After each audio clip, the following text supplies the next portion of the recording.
There are many different ways of helping people in extreme poverty.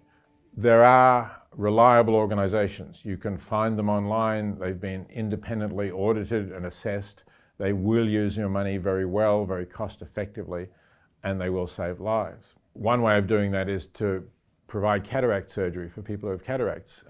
Here in the United States, many people develop cataracts as they get older. I think I'm probably going to have my own cataracts removed before very long, but that's not an issue for me. It's covered by health insurance. And even if people are really poor in the United States, they don't have health insurance, then Medicaid or Medicare will do it for them. But in many poor countries, they can't afford it. So if they develop cataracts, even though it's quite simple to remove them, they will slowly lose their vision and be blind for the rest of their life.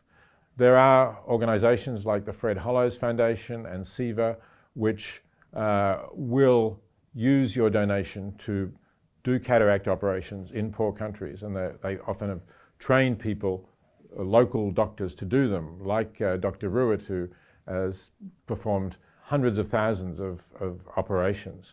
So that's one example of how you can help. Another example is repairing a condition called obstetric fistula. So as the name implies, this is something that happens during childbirth, usually for girls who have children before their bodies are really mature, or perhaps they're malnourished, and so in any case they're not very strong. And on top of that, they don't have any medical care during childbirth because they're living in some village in a rural area where they have no medical attention. So occasionally then something will go wrong with the birth. The baby will get obstructed in the birth process and is unable to get out, to be born, and so is wriggling and kicking for such a long time that the baby wears a hole in the uterus and through to sometimes the bladder, sometimes the bowel, sometimes both. Then, assuming the baby does eventually get born and the woman survives, she is incontinent, either of urine or feces or maybe both. Now, in these conditions in rural areas with poor hygiene, there's no way that she can keep clean. So her husband is quite likely to get rid of her, basically, to throw her out. And she may go back to her family, but the family also can't really cope with somebody who smells bad and can't keep clean. So they may build her a little hut out somewhere away from the family home. And essentially she's then going to be an outcast for the rest of her life. And as I say, often these are quite young women. But this fistula, this hole, can be repaired. It can be repaired relatively cheaply, for maybe $750. So you can donate to the Fistula Foundation. They can use the money to perform the surgery. Essentially, you're giving, let's say, an 18-year-old girl her life back, which otherwise would be ruined, and she can then go back to having a normal life. So that's another thing that's clearly, I think, a very good thing to do.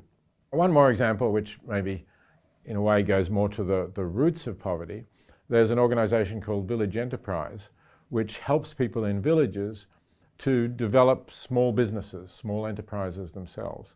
And it's been shown that what you need to succeed in this is a combination of things. You need to give them some asset that they don't have. Maybe it's some cash so that they can buy a little motor scooter or something and do something with that, or maybe it's chickens so that they can produce eggs and sell the eggs, or a market stall. Then you need to give them some training in how to run the kind of business that they've got the asset to run. And you also need to get together with other people in the village, it's usually women, to form a sort of support group where they talk to each other about their problems, but also if they're making money, they pool their savings, and if somebody needs a bit of help, then they can get a loan from that to bridge them over a difficult time. So Village Enterprise does all of those things, and it's been shown through very careful controlled trials that this does help the people to get out of poverty and boost the village as well, because there's more commerce going on in that village. So it's a successful way to help people who otherwise don't have opportunities to work their way out of poverty to do exactly that.